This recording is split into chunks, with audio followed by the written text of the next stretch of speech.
Jean-Louis Kiel, bonjour. Bonjour. Vous êtes président de la Fédération Crésus, directeur de Crésus Alsace. Crésus, on a souvent entendu parler, la Chambre régionale de surendettement social, née il y a 18 ans donc dans la région. Est-ce que vous pouvez nous rappeler en quelques mots le principe de Crésus?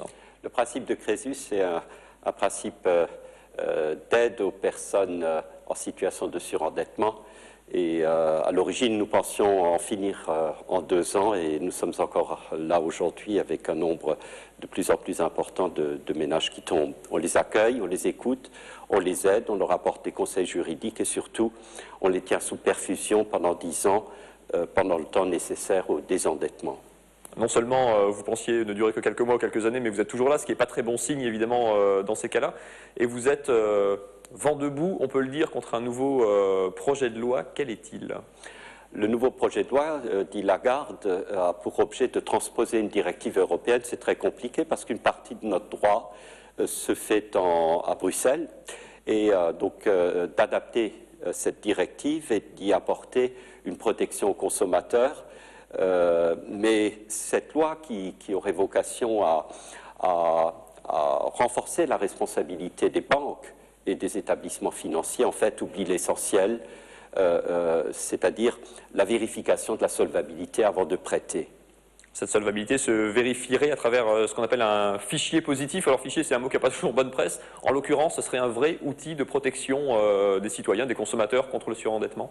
Absolument. En Belgique, il y a 5 ans, on a mis en place un fichier, on l'appelle même préventif, c'est-à-dire dans lequel seraient inscrits les crédits octroyés par les banques et les établissements financiers. Et avant de prêter le crédit de trop, eh bien, on aurait l'obligation, le banquier ou l'établissement financier, de vérifier, et s'ils vont au-delà de la ligne rouge, d'engager leur responsabilité.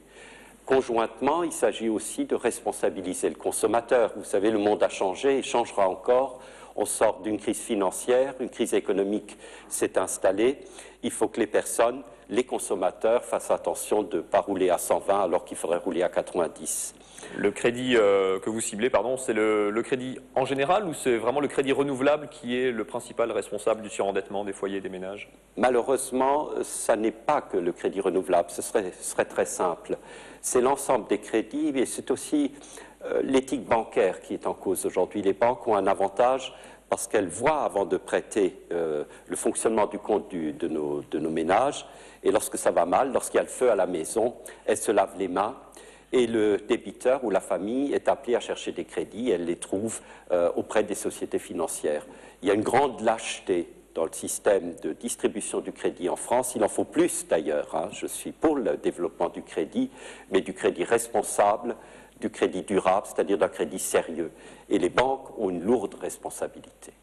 C'est quoi la réalité concrète à travers les gens que vous rencontrez à Crésus du surendettement en Alsace en termes de chiffres et puis de profil des gens surendettés?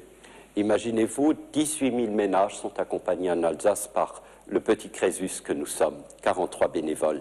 Ce sont des ménages issus des classes moyennes pour l'instant, c'est-à-dire des travailleurs, des salariés qui plongent dans une souffrance inimaginable avec des effets collatéraux considérables parce que les gamins de ces familles voient leurs perspectives d'avenir brisées parce que les banques, parce que les sociétés financières n'ont pas le courage d'aller au-delà et de mettre en place une vérification, un mécanisme de vérification sérieux. Et demain, ce sont les chômeurs de longue durée, les chômeurs en fin de droit qui vont plonger. Je frémis d'ailleurs si cette loi sort sans mettre en place la prévention nécessaire, eh bien je frémis, j'ai peur de ce qui se passera en Alsace et dans les autres régions françaises.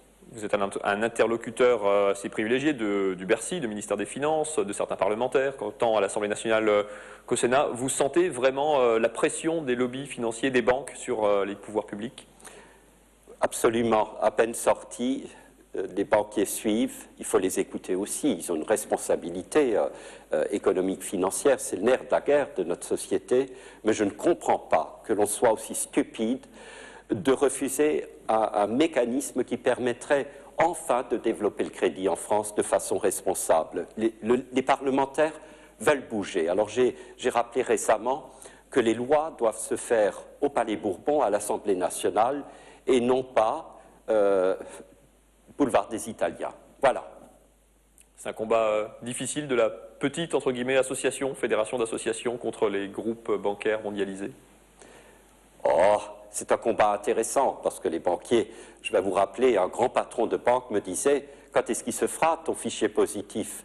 Moi, je suis pour, mais ma banque est contre. Moi, je peux parler, m'agenouiller boulevard des Italiens, je peux parler à un banquier, je peux parler aux citoyens, je peux parler à Bercy, mais je ne peux pas parler à des briques. Merci Jean-Louis Kiel.